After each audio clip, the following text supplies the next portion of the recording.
하겠습니다.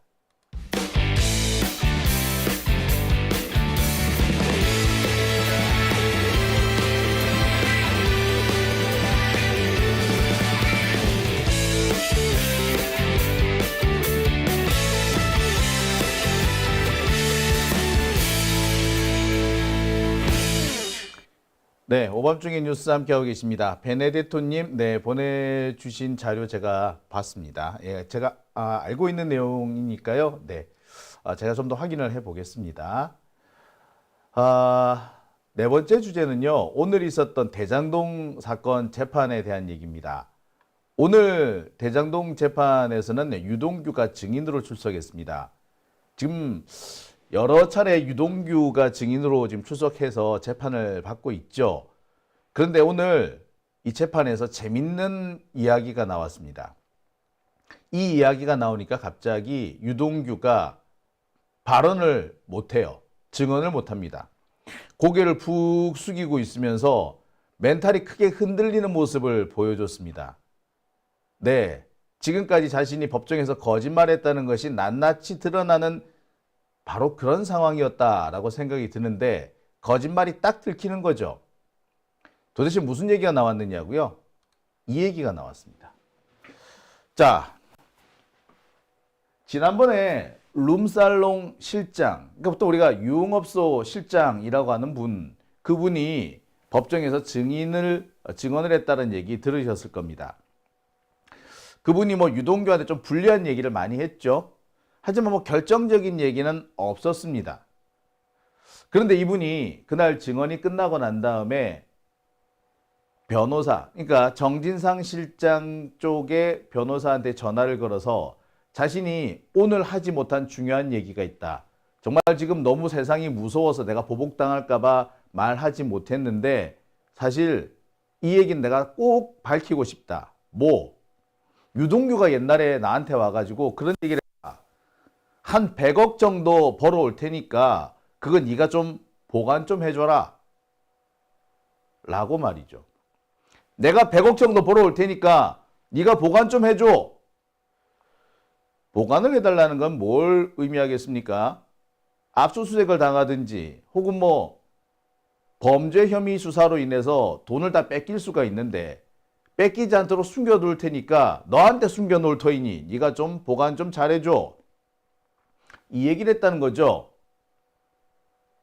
자, 이 주장이 오늘 정진상 실장 쪽의 변호사가 제기를 합니다. 유동규한테 물어봐요. 야, 니 그 실장한테, 룸살롱 실장한테 이렇게 얘기했다며. 맞아?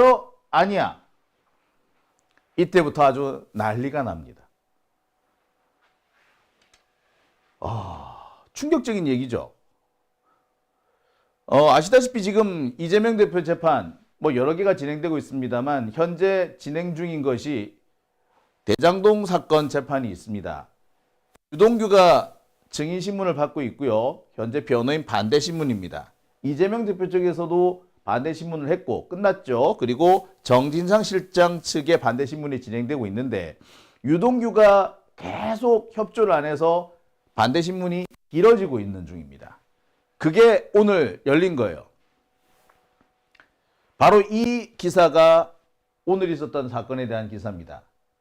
이 기사 내용은 조금 이상하게 나왔어요. 검찰과 유동규의 입장을 지나치게 강조한 내용입니다. 마치 정진상 실장 측에서 큰 잘못을 저질러서 엉뚱한 법정에 나와서는 안 되는 증언이 나온 것처럼 하고 있습니다만 사실은 그게 아니죠. 중요한 내용은 그겁니다. 아까 말씀드렸듯이 바로 이 유흥업소 실장이라는 사람이 유동규로부터 부탁을 받았다. 내가 한 100억 정도 갖고 올 테니까 네가 좀 잘 갖고 있어라. 보관 좀 부탁한다. 보관을 부탁한다? 네가 좀 숨겨줘라. 이 얘기죠. 왜 숨겨줍니까? 불법적인 돈이기 때문에 숨겨달라는 거죠. 경찰, 검찰 수사를 받고 나면 다 뺏길 수 있는데 네가 잘 갖고 있으면 안 뺏길 거다. 100억 니한테 짱 박아둘 테니까 좀 갖고 있어라. 이 얘기는 어떻게 나왔느냐? 바로 이 유흥업소 실장이라는 사람이 지난해 법정에서 증언을 하고 난 다음에 돌아가서 도저히 내가 양심에 찔려서 안 되겠다. 라면서 정진상 실장 측에게 전화를 겁니다. 그러면서 이 내용을 쫙 했다는 겁니다. 이 얘기가 나오니까 갑자기 검찰 쪽에서 난리가 나요. 지금까지 가만히 있다가 왜 갑자기 이 얘기를 하느냐? 유동규도 더 방방 뜁니다. 왜 방방 뛴다? 예, 아픈 데를 정확하게 찔린 거죠. 그러면서 갑자기 뭐 카톡 검열을 했네, 어쩌네, 뭐 이재명 대표 주변에 있는 사람이 자꾸 죽어났네, 어쩌네, 막 이런 소리를 합니다. 검찰과 유동규는 마치 이 정진상 실장 쪽 변호사가 증인을 협박해서 이런 증언을 얻어낸 것처럼 얘기를 해요. 아니, 증인이 협박한다고 이런 얘기를 왜 합니까? 말도 안 되는 얘기죠. 하지만 검찰과 유동규는 협박에 의한 것이라고 그냥 어거지를 쓰기 시작해요. 바로 이 유흥업소 실장이라는 사람은 지금까지 언론에서 마치 정진상 실장이 유동규와 함께 유흥업소를 졸라게 많이 도나드는 것처럼 떠들었던 사람입니다. 그래서 뭐 정 실장이 왔네 안 왔네 막 그렇게 주장했던 바로 그 사람이에요. 하지만 알고 봤더니 당시 정진상 실장이 누군지도 몰랐던 사람이라는 게 나중에 밝혀지죠. 아무튼 검사도 방방 뛰고 유동규도 방방 뜁니다. 결국 판사가 중재에 나서죠. 그러면서 아니 지금 이 정도 가지고 무슨 뭐 협박에 의해서 증언이 나왔다고 합니까? 됐고요. 일단 그 녹취서 내세요. 그리고 녹음된 파일이 있으면 파일 내세요. 라고 합니다. 문제는 그 다음부터 벌어지죠. 유동규가 갑자기 기가 확 죽어버립니다. 고개를 들지를 못했대요. 그러면서 묻는 말에 제대로 답을 못하는 상황이 이어집니다. 그러면서 오늘 재판이 마무리 지어집니다. 판사가 그렇게 했다 그래요. 지금 보니까 이 재판을 이어갈 수 없을 것 같은데 다음으로 미루도록 하겠습니다. 지금 재판이 대단히 시간이 부족한 상황이에요. 김동연 부장판사죠. 이 사건 지금 담당하고 있는 사람이. 김동연 부장판사 입장에서는 빨리 이 재판을 끌고 가야 되는데 유동규가 어찌됐든 간에 빨리 이 사건을 끌고 가야 되는데 지금까지 그래서 계속 바쁘게 재판을 진행해 왔습니다. 근데 갑자기 오늘 유동규가 저렇게 나오니까 판사가 먼저 오늘 아무래도 더 재판하기 어려우니까 오늘은 여기까지 합시다 하고 마무리를 지었다는 겁니다. 네, 바로 오늘 있었던 사건입니다. 엄청난 일이 벌어진 거죠. 그러니까 지금까지 유동규가 뭐 김만배한테서 몇백억을 받기로 했네. 428억 받기로 했네. 그 428억은 이재명을 위한 것이네. 뭐 비자금의 저수지네. 어쩌고 저쩌고 했던 얘기가 다 개구라였다라는 겁니다. 만약에 그 돈을 받았다면 이재명한테 올 돈이 아니라 유동규 지가 짱박을 돈이었다는 거죠. 이로써 428억 어쩌고 했던 얘기는 왈짱 거짓말이라는 것이 드러납니다. 어찌 보면은 지금까지 상당히 오랜 기간 동안 재판이 진행되어 왔는데 이 재판이 유동규 한 사람의 거짓말 때문에 빚어진 정말 어처구니 없는 사기극이었다는 게 오늘 드러난 거죠. 민주당에서는 오늘 이 사건을 문제 삼기로 했습니다. 공식적으로 문제 제기를 했고요. 이 부분에 대해서 오늘 여러 가지 기자회견이라든지 발표문을 공개를 했습니다. 이와 관련된 얘기를 제가 내일 준비를 하겠습니다.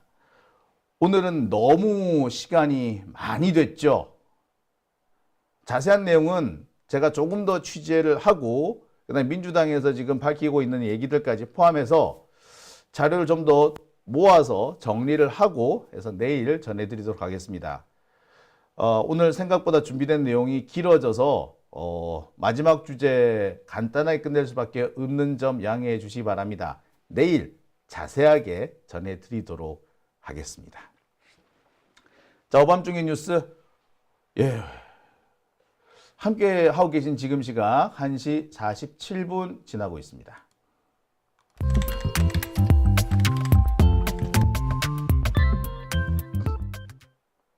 네.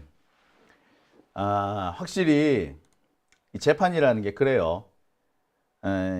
이게 공정하게 재판이 진행되면 이런 증언들이 일찌감치 나왔겠죠. 하지만 윤석열 정권에 의해서 어거지로 진행되는 재판이다 보니까 이제서야 증언이 나오는 겁니다. 유동규가 어떤 놈인지 이제 명확하게 드러나는 순간 유동규와 검찰이 지금까지 무슨 짓을 했는지 하나씩 둘씩 드러나는 사례가 되지 않을까 싶습니다. 이 중요한 상황에서 우리나라 언론들은 희한하게 또 검찰 편을 들고 있습니다. 아니, 전화를 했대는데, 증인이 전화를 해서 고백을 했대는데 이게 왜 갑자기 협박으로 얻어낸 증언이라고 주장을 합니까? 여전히 대한민국의 언론은 공정한 보도가 아니라 검찰의 똥강아지라는 것이 입증된 사례가 아닐까, 또다시 입증된 사례가 아닐까 싶습니다. 만약에 정반대로 이 종업원이 이재명 대표한테 불리한 얘기를 했다면, 그래서 이것이 이번에 알려졌다면 과연 뭐라고 했을까요? 그래도 뭐 협박에 의한 것이라는 둥, 거론되지 않았던 얘기가 갑자기 나온 거라는 둥, 왜 이제서야 말하느냐는 둥, 이딴 소리를 더 많이 떠버려 됐을까요? 우리나라 언론 각성해야 합니다. 검찰의 똥강아지가 되어서 검찰의 나팔수가 되어 있는 언론, 그건 언론이 아닙니다. 언론의 역할은 검찰을 감시하는 거예요. 자, 오밤중의 뉴스, 오늘은 제가 여기까지만 하겠습니다. 계좌 후원해 주신 분들 계시죠?